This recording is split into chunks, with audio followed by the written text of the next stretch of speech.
सहनावतु सहनौ भुनक्तु सह वीर्यं कर्वावहै तेजस्विना वधीतमस्तु मा विद्विषावहै ॐ शान्ति शांति शांति। सबको सादर नमस्ते जी। वैदिक प्रज्ञा व्याख्यान माला में आप सभी का स्वागत है जी। हाँ, ऑडियो सभी का बंद होना चाहिए, डिस्टर्ब ना हो। तो योगेश्वरी जी, और कोई नहीं गाना चाहते हो आप ले लीजिए योगेश्वरी जी माता जी।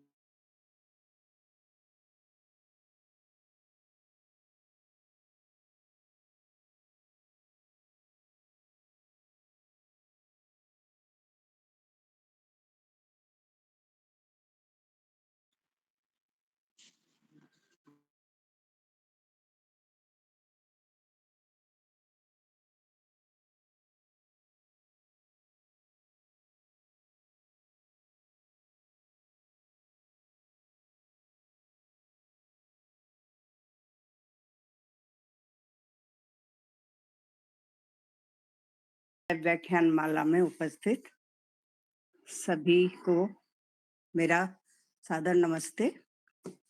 एक भजन प्रस्तुत है।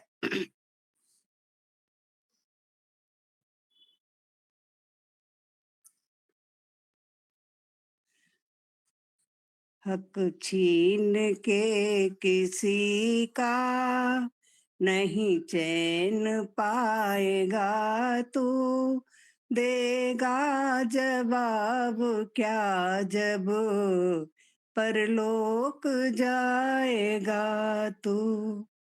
हक छीन के किसी का नहीं चैन पाएगा तू, देगा जवाब क्या जब परलोक जाएगा तू।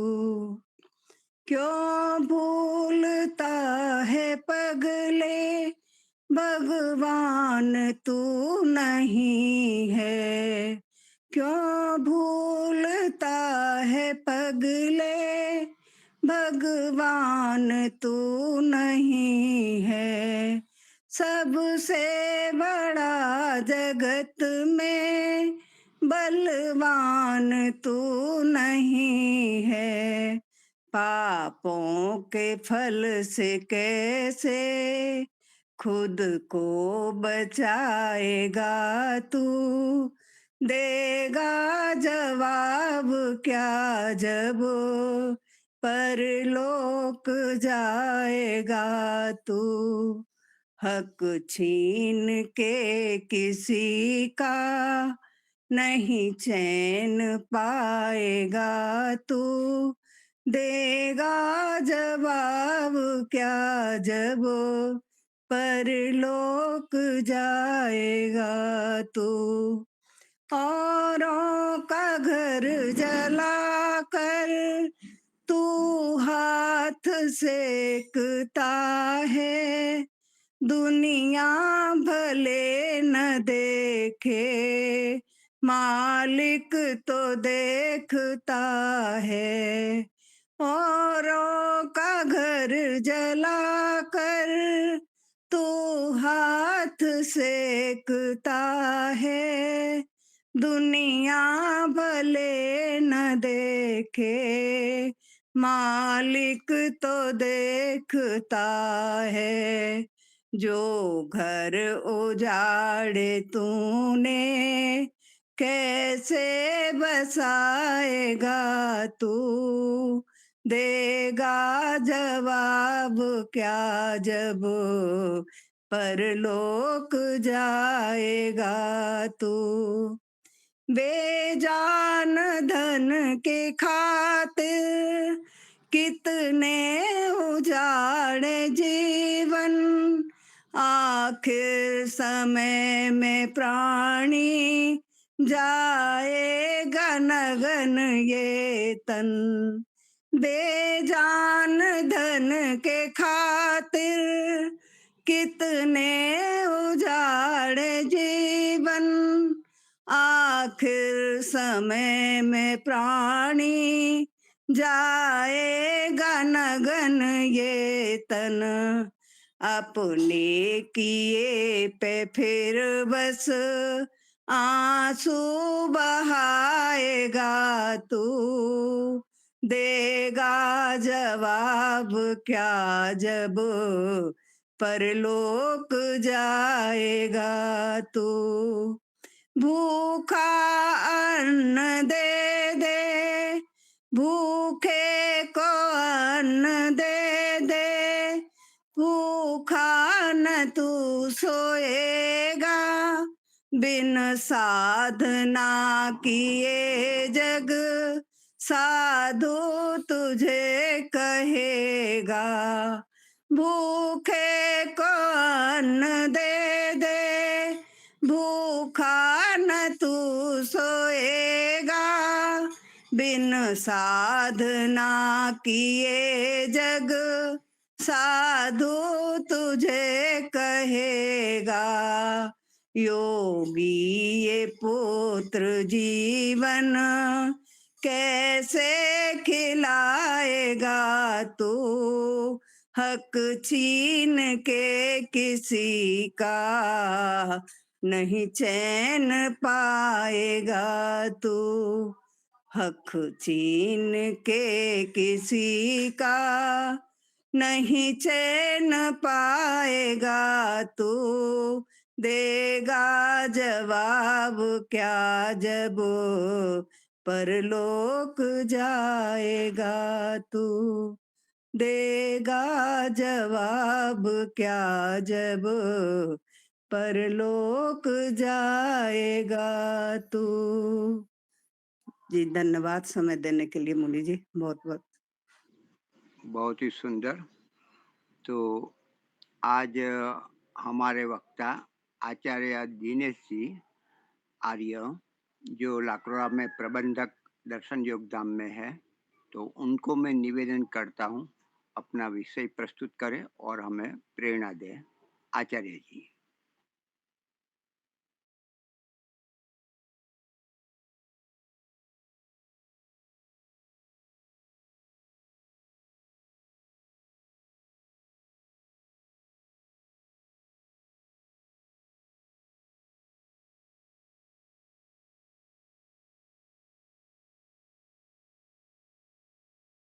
नमस्ते आचार्य जी। नमस्ते आचार्य जी। नमस्ते आचार्य जी। नमस्ते आचार्य जी।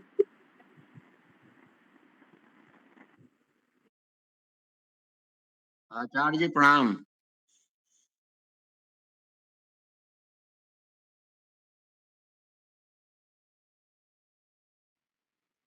अच्छा ये था।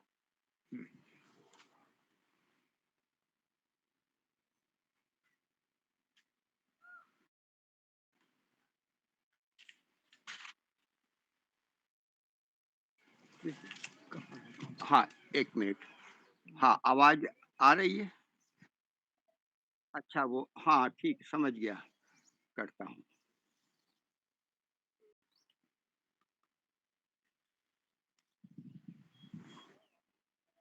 नमस्ते। नमस्ते अब आचार्य आवाज आ जी। रही है? आवाज आ रही है ठीक से? हाँ हाँ आ रही है।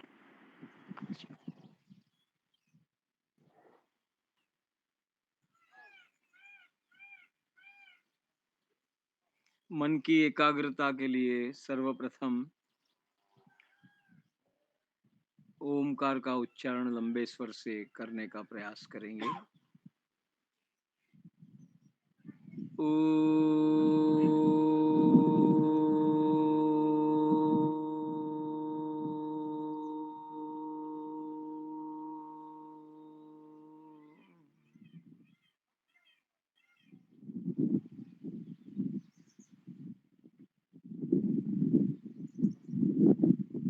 हमारा सौभाग्य है कि हमें मनुष्य के रूप में जन्म मिला है।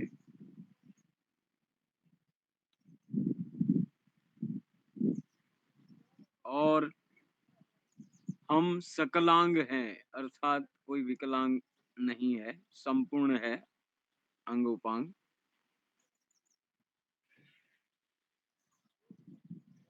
हमें अच्छे माता पिता मिले, हमें अच्छा जीवन साथी मिला,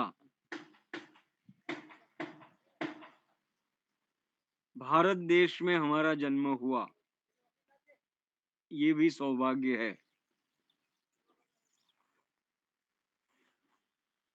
हमें वैदिक धर्म का परिचय मिला, ये भी हमारा और सौभाग्य है।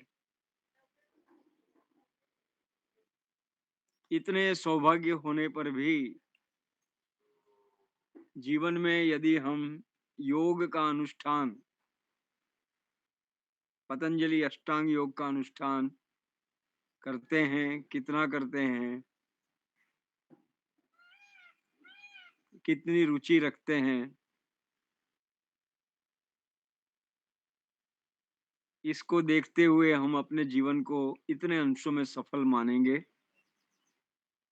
यदि हम योगाभ्यास में रुचि कम रखते हैं, नहीं रखते हैं, तो हम जीवन में विशेष प्रगति, उन्नति, विकास नहीं कर पाएंगे।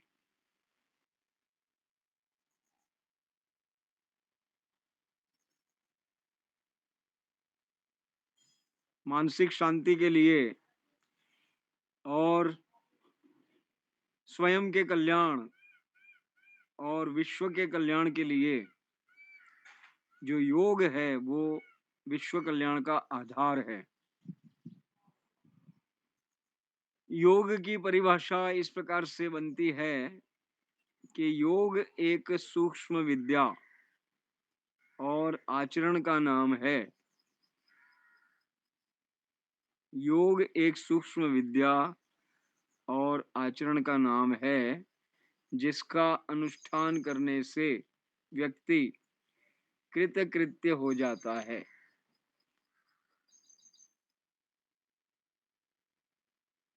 तो एक सूक्ष्म विद्या है योग। योग एक सूक्ष्म विद्या है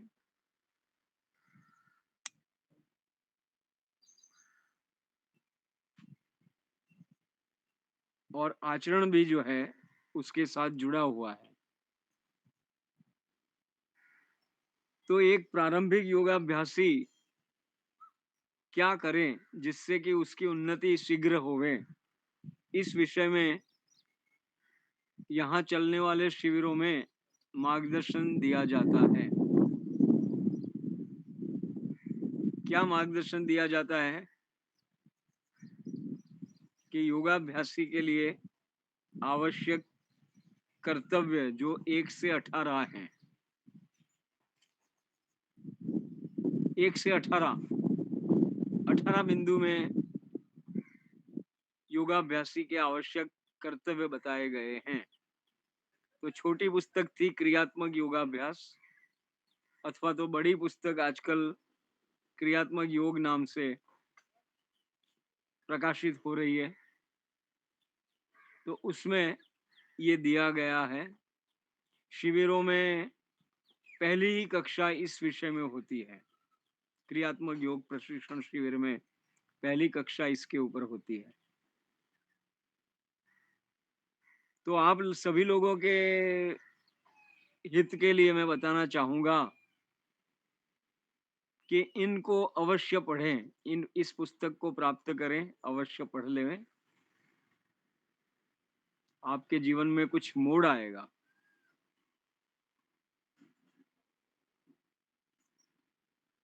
एक सुवर्ण अवसर होता है ऐसी शिविरों में आना।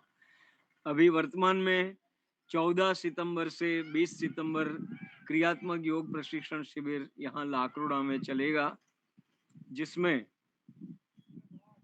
15 साल से लेकर के 65 साल या थोड़े अधिक भी हो, तो इतनी अवस्था वाले सभी पुरुष और माताएं बहनें सभी भाग ले सकेंगे।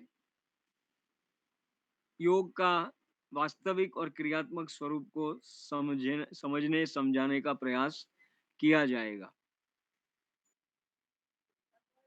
सबसे पहली बात,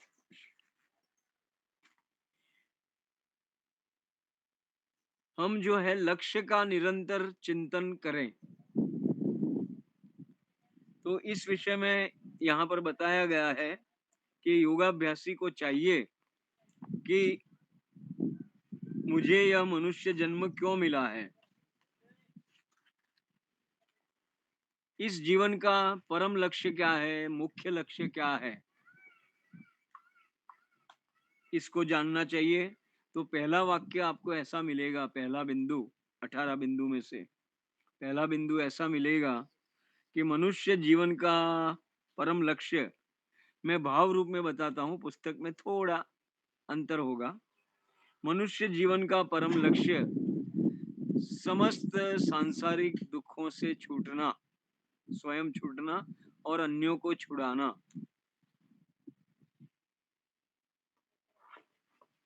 ईश्वरीय सुख को प्राप्त करना और अन्यों को कराना, यह है। तो यह बात योग जिज्ञासु को अपने मन में निश्चय से बिठा लेनी चाहिए। तो लक्ष्य मिल गया तो एक हमारे सामने निर्धारण हो गया कि हमारे जीवन हमें किस लिए मिला है। वैसे भी ये संसार का प्रयोजन क्या है, ये प्रश्न आया ना कि ये ईश्वर ने संसार क्यों बनाया। किसी ने तो ऐसा आक्षेप किया कि ईश्वर को क्या संसार बनाने की जरूरत थी, वो स्वयं आनंद में रहता और हम लोगों को भी पड़े रहने देता, जैसे भी जिस हालत में। इसने संसार बना करके बड़ी झंझट खड़ी की है। यहाँ पर कितना अत्याचार है, कितना भ्रष्टाचार है, कितना दुष्कर्म है, अफरा तफरी है, शोषण है, भाई भाई का गला काट रहा है और क्या क्या न जाने हो रहा है। तो ईश्वर अपने आनंद में पड़ा रहता। तब स्वामी दयानंद जी ने समझाया कि भाई हम जीवात्माओं ने ही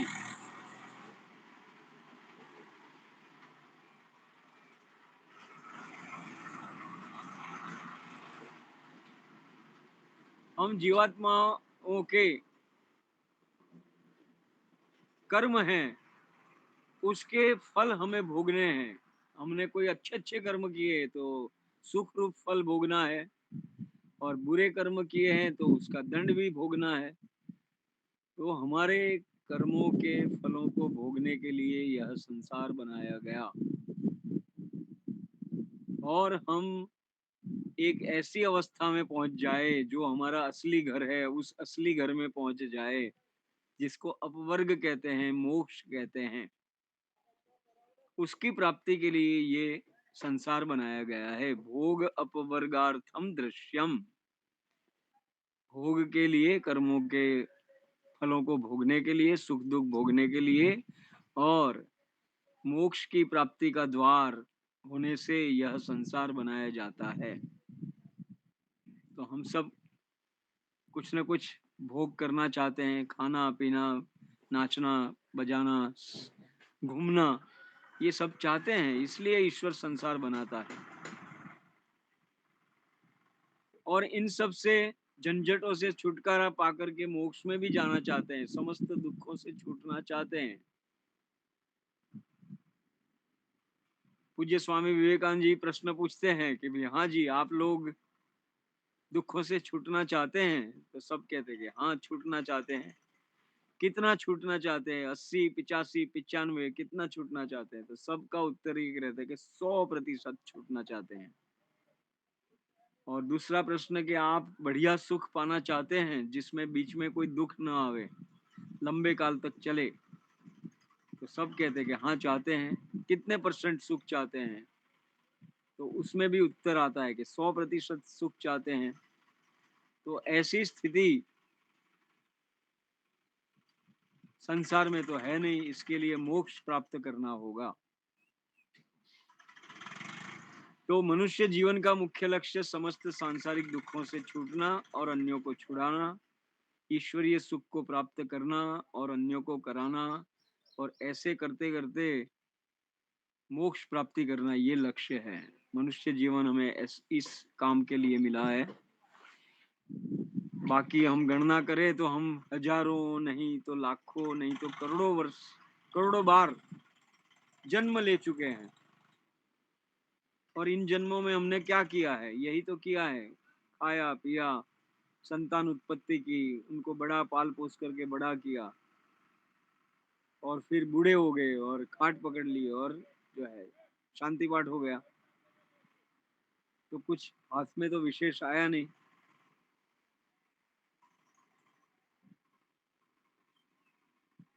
तो समस्त सांसारिक दुखों से छूटना और अन्यों को छुड़ाना, ईश्वरीय सुख को प्राप्त करना और अन्यों को कराना, ये मनुष्य जीवन का मुख्य लक्ष्य है, परम लक्ष्य है, अंतिम लक्ष्य है।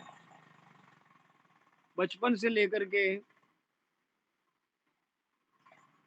सब लोग हमें पूछते रहते कि आपके जीवन का लक्ष्य क्या है? बोलो बेटा।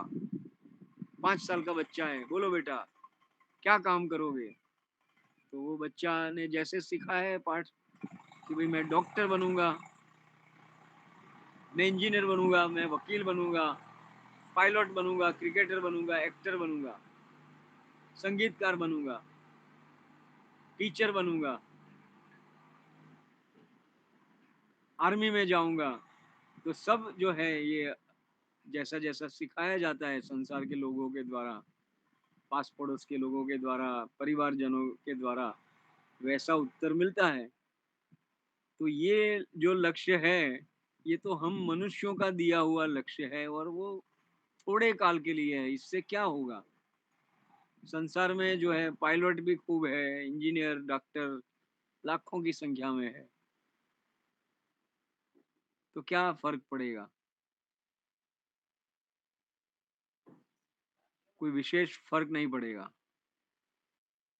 एक व्यक्ति मोक्ष का लक्ष्य लेकर के चलता है और वो प्रचंड प्रवाह और खलबली मचा देता है, जैसे कि महर्षि दयानंद जी,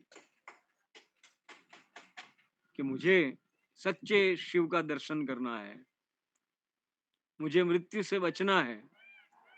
बहन की मृत्यु देखी, चाचा की मृत्यु देखी, सबसे पूछने लगे कि ये इससे बचने का कोई उपाय है भी क्या? तो लोगों ने कहा कि भाई योगी लोग होते हैं वो अमर हो जाते हैं। तो योगियों की खोज में घर छोड़ करके और कितना कितना कष्ट सहन किया, वर्षों वर्षों तक घूमते रहे। कहीं भी जाते थे सुनने को मिला कि वहां पर वो कुछ लोग योगी हैं, तो वहां पहुंच जाते थे। कितना भी खतरा हो, कितना भी कष्ट संघर्ष करना पड़े, परंतु वो पहुंच जाते थे। तो यहाँ पर ये समझने की बात है कि ईश्वर ने स्वयं हमको क्या लक्ष्य दिया है। मनुष्य लोग तो हमको अलग अलग लक्ष्य देते हैं, हमारे परिवार के लोग या आसपास के लोग हमको अलग अलग लक्ष्य देते हैं। यही इंजीनियर वाला, डॉक्टर वाला, टीचर वाला, प्रोफेसर वाला, प्रिंसिपल वाला, इस प्रकार से लक्ष्य देते हैं। अकाउंटेंट, चार्टर्ड अकाउंटेंट, और इस प्रकार फार्मासिस्ट, इस प्रकार का लक्ष्य देते हैं। एक्टर, क्रिकेटर वाला। परंतु ईश्वर स्वयं क्या लक्ष्य देता है, तो ये इसके विषय में यहाँ पर पुस्तक में ही एक संकेत दिया है कि जैसा कि वेदादि सत्य शास्त्रों में बताया गया है। तो पहला है वेदाहमेतम पुरुषम महांतम। तो ये यजुर्वेद के 31वें अध्याय का 18वां मंत्र है। वेदाहमेतम पुरुषम महांतम आदित्य वर्णम तमसः परस्तात् तमेव विदित्वा अतिमृत्युमेति नान्यः पंथा विद्यते यनाय। ईश्वर हमें समझाता है कि एक विद्वान और एक योगी है, वो साधारण जनता को उपदेश कर रहा है कि हे मनुष्यों, मैं जो है इस महान पुरुष को जानता हूं। अहम एतम महानतम पुरुषम वेद। वेद माने जानता हूं, मैं इस महान पुरुष को जानता हूं। तो प्रश्न ये आया कि महान पुरुष कौन है? हम और आप भी पुरुष हैं। वो स्त्री पुरुष वाली बात नहीं है, जीवात्मा वाली बात है। जीवात्मा को पुरुष कहा जाता है। हंस भी कहा जाता है, इंद्र कहा जाता है, क्रतु, चिति शक्ति, सौल, ऐसे ऐसे कई नाम है, इंद्र, तो ऐसे कई नाम है। तो एक नाम है पुरुष, पुरी में रहने वाला। तो महानतम पुरुष, महान पुरुष जो ब्रह्मांड नाम की महान नगरी में रहता है, निवास करता है, और उससे बाहर भी रहता है, उसके भीतर भी रहता है, बाहर भी रहता है, और वो पूर्ण पूर्ण है, इसलिए इसका नाम पुरुष है।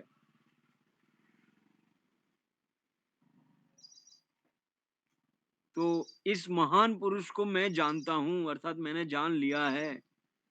ये एक योगी कहता है, समाधि प्राप्त योगी कहता है कि मैं इस महान पुरुष को जानता हूं। वो कैसा है? आदित्य वर्णम, वो आदित्य के समान देदीप्यमान है। तो वो आदित्य से क्या लेंगे हम? सूर्य लेंगे। तो सूर्य के समान वो है। तो सूर्य के साथ क्या समानता है ईश्वर की? वैसे तो ये हीन उपमा है, परंतु समझने के लिए काम चल जाता है। भौतिक संसार में सूर्य जैसे है, वो सबका आधार है, सबका प्रकाशक है और स्वयं प्रकाशक है। वो दूसरे से प्रकाश नहीं लेता है, स्वयं में प्रकाशित है। तो ईश्वर भी स्वयं प्रकाशित है। ईश्वर अपने सारे कामों को, सारी योजनाओं को अपने बलबूते पर, अपने ज्ञान से पार लगाता है, किसी की भी सहायता नहीं लेता है। जैसे कि सृष्टि बनानी हो तो ये ऐसा किसी से पूछता नहीं है कि मुझे ये सृष्टि बनानी है, मैं कैसे बनाऊं, या किसी से सहायता भी नहीं लेता है। अपने स्वयं के ज्ञान और सामर्थ्य से पूरी सृष्टि को बनाता है, अनादिकाल से बनाता आया है। तो ये स्वयं प्रकाश है, स्वयं ज्ञानवान है। प्रकाश का अर्थ ज्ञान लेंगे। स्वयं ज्ञानवान है, स्वयं अपनी शक्ति है और सर्व प्रकाशक है। सूर्य जैसे उदित होता है। रात के अंधेरे में कितने ही पदार्थ हमारे आसपास थे, हमें कोई समझ में नहीं आता था कि भाई कौन सी वस्तु कहाँ रखी है, कैसे उसको लेवें। कुछ सूझता नहीं था रात के अंधेरे में। अमावस के अंधेरे में हम कहीं बाहर चल पड़े तो कुछ सूझता नहीं है, तारे भी नहीं है, बादल आ चुके हैं, तो कुछ भी सूझता नहीं है, अंधेरा होता है। लेकिन जैसे ही सूर्य का प्रकाश होता है, सारा हमारे सामने आ जाता है, 360 डिग्री का व्यू मिल जाता है। हम पूरा नजर घुमा करके एक एक वस्तु स्पष्ट हो जाती है हमारे सामने। तो ये सर्व प्रकाशक है और सर्व का आधार है। सूर्य जो है सबका आधार है, वैसे ही ईश्वर सबका आधार है। सूर्य के कारण जल चक्र होता है। जल जो होता है उसकी बाष्प बन जाती है, बाष्प से बादल, और बादल बरस करके फिर जल आ जाता है, झरने से, नदी से फिर हमको वापस मिल जाता है, शुद्ध रूप में मिल जाता है। सूर्य से कार्बन का चक्र चलता है। हम मनुष्य लोग ऑक्सीजन लेते हैं और कार्बन डाइऑक्साइड निकालते हैं, और सूर्य प्रकाश की उपस्थिति में वनस्पतियां जो है वो उस कार्बन डाइऑक्साइड का प्रयोग करती है और हमें ऑक्सीजन देती है। ऐसे ही कोई नाइट्रोजन का चक्र है, और भी कई सारे चक्र हैं। तो ये सारे चक्र सूर्य की उपस्थिति से, सूर्य के कारण चलते हैं। तो वो सबका आधार है। सूर्य ने ही अपने आसपास सौर मंडल को चला रखा है। वो स्वयं घूमता हुआ सारे सौर मंडल को लेकर के जो है, सारे सौर मंडल उसके आसपास चक्कर लगाते हैं। और देखो इसके कारण कितनी ऊर्जा मिल रही है, करोड़ों वर्षों से मिल रही है। तो ये सर्वाधार है। कितनी ऊर्जा, कितना प्रकाश।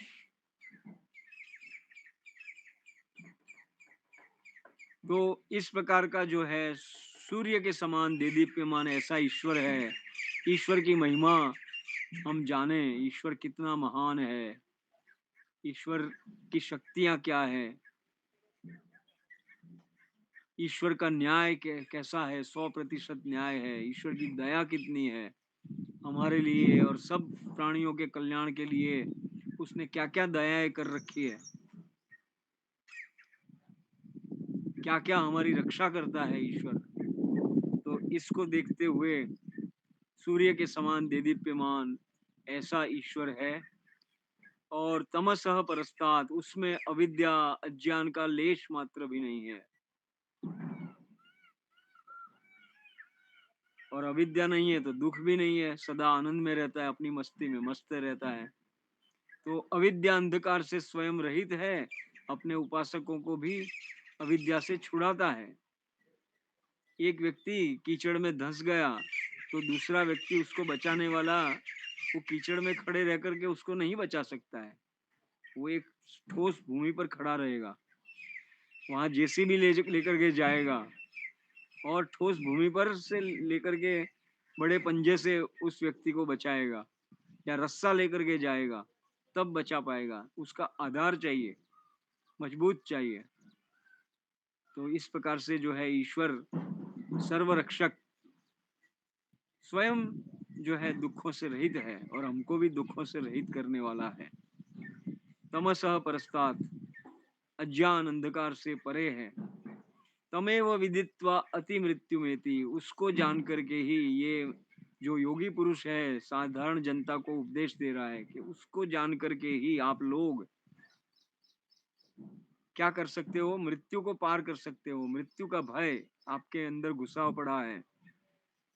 क्या कारण है मृत्यु का भय लगता है? अनिश्चितता। एक तो पता नहीं मेरे कर्म कैसे हैं, अगला जन्म कैसा मिलेगा, अनिश्चितता।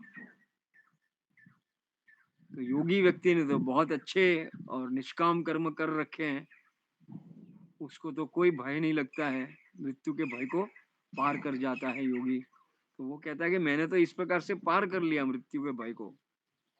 मृत्यु के भय का दूसरा कारण ये है,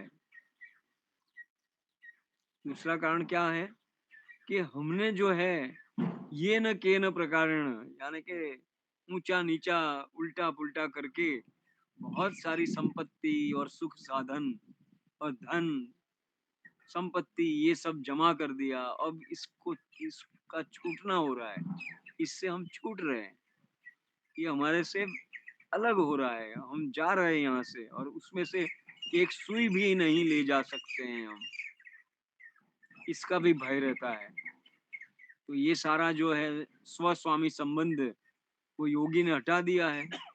वो मानता है कि ये जो मेरे पास जो भी धन साधन संपत्ति है वो सब ईश्वर का दिया हुआ है, मैं इसका स्वामी नहीं हूँ, स्वामी तो ईश्वर ही है, मैं तो प्रयोक्ता मात्र हूँ। ऐसे ऐसे जो भी अड़चने हैं ईश्वर प्राप्ति में, उसमें एक अड़चन ये भी है स्वस्वामी संबंध, अविद्या। शरीर को ही आत्मा मान लेते हैं, मन को चेतन मान लेते हैं, ईश्वर समर्पण हमारा ठीक नहीं होता है। तो ऐसी ऐसी अनेक अड़चने होती है, व्याप्य व्यापक संबंध को नहीं बना पाते हैं। तो ये सारी अड़चने जो है योगी ने दूर कर ली है। वो कहता है कि मैं जो है मृत्यु को पार कर गया हूँ, उसको जान करके ही आप लोग भी मृत्यु को पार कर जाओगे। तमेव विदित्वा अति मृत्युमेति न अन्य पंथा, और कोई मार्ग नहीं है। किस लिए? अयनाय। तो अयन कहते हैं घर को, अथवा तो वृत्त आकार गति को भी कहते हैं अयन। अभिष्ट स्थान, वहां पर अर्थ किया है स्वामी दयानंद जी ने, अभिष्ट स्थान। हमारा अभिष्ट स्थान, हमारा लक्ष्य क्या है? हमारा अभिष्ट स्थान, हम जिसको चाहते हैं ऐसा स्थान कौन सा है? वो मोक्ष है। हकीकत में व्यक्ति जो है मोक्ष के नाम से घबराता है, वैराग्य के नाम से घबराता है, परंतु सब लोग चाहते तो है ही मोक्ष को, क्योंकि मोक्ष की परिभाषा मैंने बता दी कि 100% दुखों से छूटना, एक भी दुख नहीं होना चाहिए। और दूसरा ये हमें पूर्ण सुख, तृप्तिदायक सुख मिले, तो इसका नाम मोक्ष है, ऐसी स्थिति का नाम मोक्ष है। तो मोक्ष के लिए, अभिष्ट स्थान मोक्ष के लिए और कोई मार्ग नहीं है। तो यहाँ पर एक स्पष्टता ये भी हो जानी चाहिए कि कई लोग कहते हैं कि रास्ते अलग अलग, मंजिल तो एक है। कोई व्यक्ति जो है वैष्णव पंथ का अनुयायी है, वो वैष्णव के मार्ग से मोक्ष में जाएगा। कोई इस्लाम को मानने वाला है, कोई क्रिश्चियनिटी को मानने वाला है, कोई ब्रह्मा कुमारी को मानने वाला है, कोई श्री श्री रविशंकर को, आर्ट ऑफ लिविंग को मानने वाला है। लेकिन सबकी मंजिल एक ही है, रास्ते अलग अलग हैं, मंजिल एक ही है। तो इसकी परीक्षा भी होनी चाहिए। वेद तो कहता है कि और कोई मार्ग है ही नहीं इसके अतिरिक्त। अब जो है ये मार्ग कौन सा है? योगाभ्यास, योग अनुष्ठान का मार्ग है, समाधि का मार्ग है। और यहाँ तो कहते हैं कि भाई रास्ते अलग अलग हैं, मंजिल सभी की एक है। तो योग के नाम से ही 2000 पंथ मिल जाएंगे आजकल, देखने को जाएंगे तो योग के नाम से 2000 मिल जाएंगे। आर्ट ऑफ लिविंग है, प्रेक्षा ध्यान है, राजयोग है, लय योग है, कर्म योग है, ज्ञान योग है, भक्ति योग है, और समर्पण ध्यान है, और ऐसे ऐसे कई हैं। विक्रम योग है, अपने नाम से पेटेंट भी करा लेते हैं अमेरिका में। तो विक्रम नाम का कोई सज्जन है तो उसने अपने योग का नाम विक्रम योग रख दिया। तो ऐसे 2000 पंथ मिल जाए। ओशो के ही 300 प्रकार के ध्यान है। बोलो, ओशो का पंथ आप ये करेंगे, वहां पर जाएंगे तो वो आपको 300 प्रकार के ध्यान आपको पकड़ा देंगे कि हंसना भी योग है, रोना भी योग है, ये भी योग है, ये भी योग है। तो यहाँ पर ये समझना चाहिए, इसका विश्लेषण करते हैं कि जो वैष्णव है वो मोक्ष प्राप्त करके कहाँ जाएगा? वैकुंठ में जाएगा। जो स्वामीनारायण को मानता है वो कहाँ जाएगा? वो अक्षरधाम में जाएगा। जो ब्रह्मा कुमारी में मानते हैं वो कहाँ जाएंगे? परम धाम में जाएंगे, शिव बाबा के पास परम धाम में जाएंगे। और जो है कुरान पुस्तक को मानने वाले जो है 7वें आसमान पर जाएंगे, वहां पर उनका मोक्ष है। और बाइबल को मानने वाले जो है 4थे आसमान पर जाएंगे, कोई गोलोक में जाएगा। तो ऐसे ऐसे जो है उनके रास्ते भी अलग है और मंजिल भी अलग अलग है। तो ये सिद्धांत ठहरता नहीं है, तर्क और इसकी कसौटी पर, प्रमाणों की कसौटी पर ठहरता नहीं है। एक ही मार्ग है, वो मार्ग है अष्टांग योग का मार्ग। तो ये जीवन का लक्ष्य मन में निश्चय से बिठा लेवे। इसकी पुष्टि के लिए और उपनिषद के भी वाक्य दिए गए हैं वहां पर। इह चेद वेदी दथ सत्यमस्ति, ये है केन उपनिषद में, कि इसी जन्म में जान लिया तो बड़ी सफलता है, आपका जीवन सफल है। और नहीं जाना तो महान विनाश है, महान पतन है। ये केन उपनिषद का वाक्य है। और एक वाक्य है बृहदारण्यक उपनिषद का, आत्मा वा अरे द्रष्टव्य श्रोतव्यो मंतव्यो निधिध्यासितव्य। आत्मा अर्थात परमात्मा को ही देखना चाहिए, दर्शन करने चाहिए, साक्षात्कार अनुभूति करनी चाहिए, अनुभव करना चाहिए, उसके विषय में सुनना चाहिए, उसके विषय में मनन करना चाहिए, विचारणा करनी चाहिए, और इसके विषय में निश्चय करना चाहिए, निधि ध्यासन अर्थात निश्चय करना चाहिए। और आत्मा को देखने से, सुनने से, मनन विचारणा करने से और निश्चय करने से ही सब कुछ जाना जाता है। तो एक स्थिति ऐसी आ जाती है कि जिस स्थिति में एक योगी कहता है कि मुझे जो जानना था सो मैंने जान लिया, जानना बाकी कुछ नहीं। पाना था सो पा लिया, पाना बाकी कुछ नहीं। देखिए, संसार का कोई भी बड़ा वैज्ञानिक, बड़े से बड़ा वैज्ञानिक क्या ऐसा दावा ठोक पीट करके कर सकेगा कि मुझे जो जानना था वो जान लिया, जानना बाकी कुछ नहीं। पूरी जीवन लगा देते हैं और पीढ़ियों की पीढ़ियां लग जाती है अन्वेषण में, और इसमें साइंटिफिक एनालिसिस में चली जाती है, बड़े बड़े प्रयोग करते हैं, अरबों रुपये के खर्चे करते हैं। तो वो लोग भी नहीं कह पाते हैं कि मुझे जो जानना था सो जान लिया, मेरा जीवन सफल है अब। वो तो कहते हैं कि एक समुद्र का तट है, उसमें रेती रेती रेती भरी पड़ी है, कई किलोमीटर तक, सैकड़ों किलोमीटर, हजारों किलोमीटर समुद्र का तट है, उस रेती के एक कण को हमने जाना है, बस अब तो इतना ही जाना है। ज्ञान तो इतना विशाल है। तो जब व्यक्ति ईश्वर को जान लेता है तो उसकी जान की जो भूख है वो शांत हो जाती है। जानना था सो जान लिया, मेरा जीवन सफल है, जानना बाकी कुछ नहीं। पाना था सो पा लिया। संसार में बड़े बड़े धनपति हैं, राष्ट्र के अध्यक्ष हैं, वो कब्जा कर रहे हैं एक से एक देशों में, और पूरे पूरे दुनिया पर भी कब्जा कर ले हुए मान लीजिए, और अपना एक चक्री शासन स्थापित कर ले हुए, तो क्या वो ऐसा कह सकते हैं कि मुझे पाना था सो पा लिया, अब पाना बाकी कुछ नहीं? तो नहीं, उनको भी और आगे से आगे भूख रहती है। मान लीजिए सारी पृथ्वी पर एक व्यक्ति का राज्य हो जाए, और वो जो है युवा है और सारे लोग अनुकूल है, शास्त्रों में ये वर्णन आया है कि सारी पृथ्वी का राज्य है, सारे लोग अनुकूल है, और स्वास्थ्य भी बढ़िया है, सुंदर शरीर है, और कोई नाखून में भी रोग नहीं है, उसको भी ये पूरी धरती के जो जितने भी वैभव है, ऐश्वर्य है, एक व्यक्ति को तृप्त नहीं कर सकते हैं। और हम देखें तो संसार में कितने हैं, 8 अरब 9 अरब तो मनुष्य हैं, तो कहाँ से तृप्ति होगी सबकी? एक की नहीं हो सकती, तो इतने लोगों की कहाँ से होगी? तो ये योगाभ्यास ही मार्ग है। तो ये मन में निश्चय बिठा लेना चाहिए। अब जिस व्यक्ति ने इस निश्चय को बिठा लिया, तो फिर उसको कुछ जो है कहने की आवश्यकता नहीं रहेगी।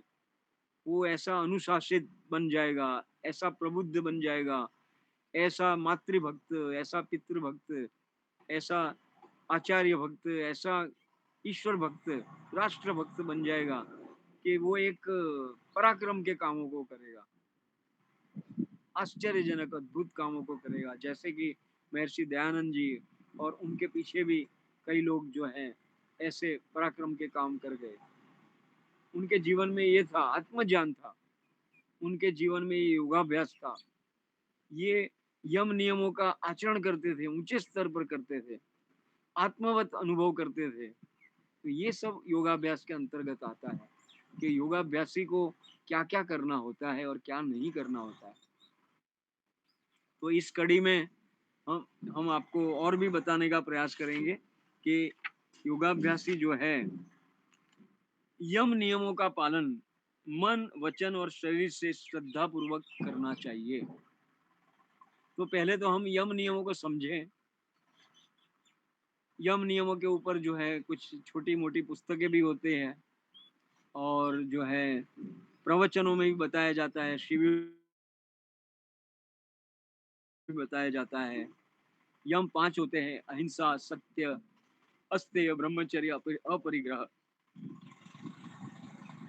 यम का संबंध व्यक्तिगत है, व्यक्ति अपना निर्माण करता है। अहिंसा का अर्थात वैर भाव को छोड़ देता है, और सभी प्राणियों के साथ सभी काल में और सभी साधनों से, मन, वाणी और शरीर, ये 3 साधन हैं, तीनों से प्रेम पूर्वक व्यवहार करता है। एक वाक्य मैंने पढ़ा, वहां पर स्वामीनारायण सर्कल है अहमदाबाद में, शाहीबाग में, और नमस्ते सर्कल कहते हैं वहां। नमस्ते हाथ जोड़ने वाली प्रतिमा है, 2 हाथ जोड़े हुए हैं, और उसके नीचे लिखा है परस्पर प्रीति प्रसरावे तेनु नाम धर्म। अब ये कहाँ से आया?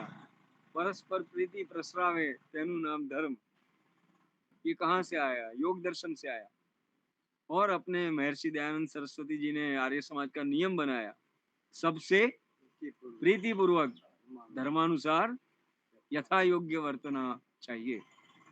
तो इसी से ले लिया, तो वहां पर नमस्ते सर्कल बन गया और नीचे ये वाक्य आ गया। तो हम परस्पर अपने मन से द्वेष भावना को निकाल देंगे और प्रेम पूर्वक व्यवहार करें समस्त प्राणियों के साथ, मन से भी, मन में भी दुर्भावना नहीं, प्रतिशोध की भावना नहीं, वैर भावना नहीं, विरोध की भावना नहीं, सहयोग की भावना हो, और प्रेम पूर्वक व्यवहार करें। तो ये हो गया अहिंसा। और ऐसे ही सत्य जैसा देखा हुआ, सुना हुआ, पढ़ा हुआ ज्ञान मन में है, अनुमान लगाया हुआ ज्ञान मन में होता है, वैसा ही वाणी से बोलना और वैसा ही शरीर से आचरण में लाना, इसका नाम जो है सत्य है। हम अवसरवादी न बने, हम आदर्शवादी बने। ऐसा ना हो कि जहाँ कुछ लाभ होता हो तो वहां तो सत्य बोलेंगे, और जहां पर थोड़ी हानि की संभावना है तो हम वहां असत्य बोल देते हैं। तो असत्य को भी हम आचरण में ले लेते हैं तो हम यम नियम से विरुद्ध चल रहे हैं, तो हमें सफलता इतनी नहीं मिलेगी। सार्वभौम ये नियम है, सार्वभौम व्रत है ये। अहिंसा, सत्य, अस्तेय, ब्रह्मचर्य, अपरिग्रह सार्वभौम व्रत हैं, यूनिवर्सल हैं। सभी काल में, सभी परिस्थितियों में इसका पालन करना है। अस्तेय क्या है कि मन से विचार नहीं करना, किसी भी अन्य की वस्तु इसके स्वामी को बिना पूछे लेने की मन में भी इच्छा नहीं करना, न किसी को वाणी से बताना और न स्वयं शरीर से लेना, इसका नाम अस्तेय। अपितु दान देना, कोई आवश्यकता वाला व्यक्ति आ गया हमारे पास और मांग रहा है कि मेरी सहायता करो, और हम नहीं करते हैं तो हमारे जैसा क्रूर कठोर कोई नहीं है। ईश्वर कहता है कि सुपात्र को दान दो। रोज हम हवन करते हैं और बोलते हैं इदन न मम, ये मेरा नहीं है, ये मेरा नहीं है। तो मेरा नहीं है तो इसको व्यवहार में भी तो लाइए। ये मेरा नहीं है, ईश्वर का ही है, तो ईश्वर ये काम में लगा देते हैं। चलो, अब जो है दान देने की बात तो कोई ऐसा विरोध भी कर सकता है, अरे दान देंगे तो हम कंगाल हो जाएंगे। तो पहली बात तो ये है कि कंगाल नहीं होते हैं। दान यथाशक्ति देना चाहिए, सारा खा नहीं जाना चाहिए स्वयं। दान दान के लिए भी रखना चाहिए। महर्षि दयानंद जी ने कितना लिखा है, 1% जो है आर्य समाज का शुल्क दो, और 10% जो है विद्या और धर्म की वृद्धि के जो कार्य हैं, गुरुकुल है, पत्रिका है, प्रचार प्रसार का काम है, विद्वानों की मंडली जा रही है, उनको दान दो, सन्यासी को दो। तो 10 और 11% जो है हमें आरक्षित रखना है इस प्रवृत्ति के लिए। तो अस्तेय के अंदर ये भी आ गया कि केवल चोरी न करना, ऐसा नहीं। हमारी कितनी भी हानि हो गई हो तो हमारे मन में ऐसा नहीं हो जाएगा, हो जाए कि मैं भी किसी का कुछ कर लूं। जैसे कि कभी कभी क्या होता है कि मंदिर में या भीड़ में हम जाते हैं, हमारे चप्पल कोई दूसरा उठा करके ले जाता है। तो कई लोग हमको ये सलाह देते हैं कि भाई आपका चप्पल कोई उठा गया है तो कोई बात नहीं, अब आप भी कोई मिलती जुलती कोई चप्पल उठा लो, आपको जो सूट होती है तो आप भी उठा लो यहाँ से। भाई ऐसा काम क्यों करें हम? ये चक्र और ये श्रृंखला क्यों चलावे? मेरा चप्पल कोई ले गया, मैं दूसरे का ले रहा हूँ, और फिर जो है वो तीसरे का लेगा, और सारे के सारे चोर बनेंगे। तो मैं अपने यहाँ से ही कट कर दूं, इस बात को मैं अपने से ही सीमित कर दूं कि मैं थोड़ा चल लूंगा पैदल पैदल, यानी कि बिना चप्पल के, और फिर आगे चल करके दुकान से ले लूंगा दूसरी चप्पल। लेकिन ये ऐसी परंपरा को मैं तोड़ देता हूँ। तो देखो समाज में कितनी ये श्रृंखला चल रही है। जो विद्युत कंपनी वाला है तो वो टीचर के यहाँ से रिश्वत लेता है, लांच लेता है, रिश्वत लेता है। हम्म। और टीचर जो है वो क्लास में पढ़ाता नहीं है और ट्यूशन में पढ़ाता है, तो वो भी शोषण कर रहा है अपने विद्यार्थियों का। और वही टीचर जो है उसका बेटा जो है उसकी मेरिट ठीक नहीं आती है तो वो कैपिटेशन फी, लाखों रुपया फी भर करके अपने बच्चे को डॉक्टर बनाता है। तो ऐसे करते करते हम देखो कहाँ पहुंच गए हम। सारे के सारे चोर बन रहे हैं, एक दूसरे को लूट रहे हैं। भारत का व्यक्ति काम करना थोड़े से थोड़ा चाहता है और उसका मेहनताना अधिक से अधिक लेना चाहता है। मेहनत तो थोड़ी और पारिश्रमिक खूब बड़ा लेना चाहता है। फिर जो है हमारे यहाँ कहाँ से खुशहाली आएगी? तो ये अस्तेय का भी हम अच्छे प्रकार से पालन करें, ईमानदार बने, प्रामाणिक बने। जो अशास्त्र पूर्वक जो है किसी भी वस्तु का स्वीकार करना, ये जो है चोरी है। कई लोग जो हैं अपने कार्यालय का समय होता है 10 बजे का, तो वो कोई 10:15 को पहुंचता है, कोई 10 साढ़े 10 को पहुंच रहा है, और फिर शाम को छूटने का समय 6 बजे का है तो कोई 5 बजे जा रहा है, कोई 5:15 बजे जा रहा है। तो ये भी एक चोरी है, तो इनसे बचना चाहिए। तो इन यम नियमों को समझें। अहिंसा, सत्य, अस्तेय, ये आपको एक प्रकार से थोड़ा निदर्शन कर दिया। तो इनको समझ करके मन, वचन और शरीर से श्रद्धा पूर्वक करना है, इसको अच्छी तरह से जानना है और विद्वानों से मिलकर के पूछना है कि मेरे जीवन में ये समस्या आ रही है, मैं इस यम नियम का कैसे पालन करूं, मेरे साथ ये घटना हो रही है, मैं सत्य का पालन कैसे करूं। आजकल तो एक ये हो गया है ना, एक परंपरा कि झूठ बोले बिना व्यापार चल ही नहीं सकता है, ऐसी ये मान्यता हो गई। और सबसे व्यापारी होता है तो हर कदम कदम पर झूठ बोलता रहता है। तो ये जो है इसको भी तोड़ना चाहिए हमें, इस मान्यता को। नहीं, झूठ बोले बिना भी व्यापार चल सकता है, क्या दौड़ सकता है।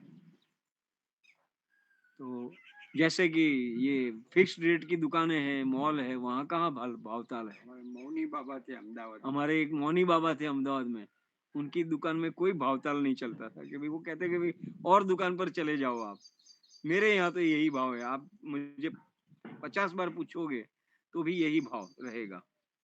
तो ये होता है सत्य का पालन। तो आदर्श रूप में करना है, मन से, वाणी से, शरीर से। तो ये योगाभ्यासी के लिए आवश्यक कर्तव्य हो गया। तो समय के अनुसार इसको विराम देते हैं। योगाभ्यासी के लिए योग विद्या कैसे पढ़े, कहाँ जाए, किस ढंग से पढ़े, और जो है अपने व्यवहार में वो क्या सावधानियां रखें, तो ये सारा प्रकरण इसमें 18 बिंदु में बताया है। चुन चुन करके मोती रख दिए हैं, वर्षों के कितने 10, 20, 25, 50 वर्षों के अनुभवों को उस 18 बिंदु में समेट दिया है और योगाभ्यास का रास्ता हमारे लिए सुगम बना दिया है, सरल बना दिया है। तो हम इसको समझने का प्रयास करें, विचारने का प्रयास करें, उसको आचरण में ला करके लाभ उठाने का प्रयास करें। ओम शम। बहुत बहुत आभार आचार्य जी। आचार्य दिनेश जी आर्य का बहुत बहुत ही आभार व्यक्त से कुछ समय हमें प्रदान किया।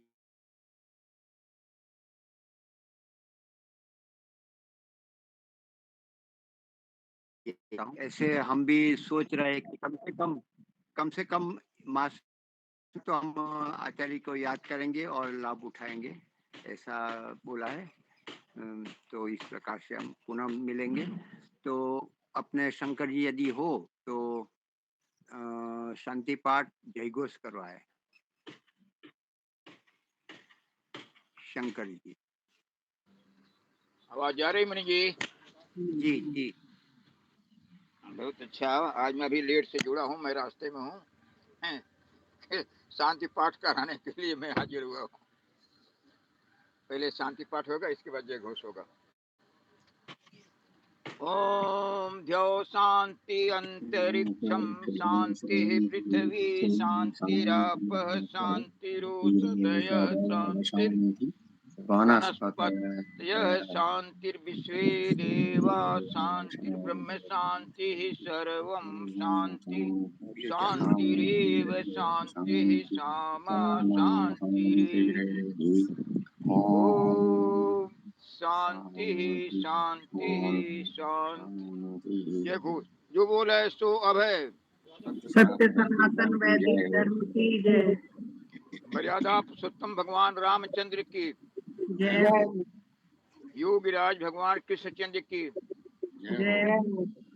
व्याकरण सूर्य गुरु विरजानंद की जय। युग प्रवर्तक महर्षि दयानंद सरस्वती की जय। स्वामी श्रद्धानंद की जय हो जय हो भारत माता की, जय हो जय हो गौ माता की, पालन रक्षा रक्षा हो हो देश के अमर शहीदों की, जय हो जय हो देश की ज्योति जलती रहे जलती रहे ओम का झंडा ऊंचा रहे ऊंचा रहे आर समाज अमर रहे अमर रहे सत्यार्थ प्रकाश घर घर घर पहुंचे घर पहुँचे प्रणव ध्वनि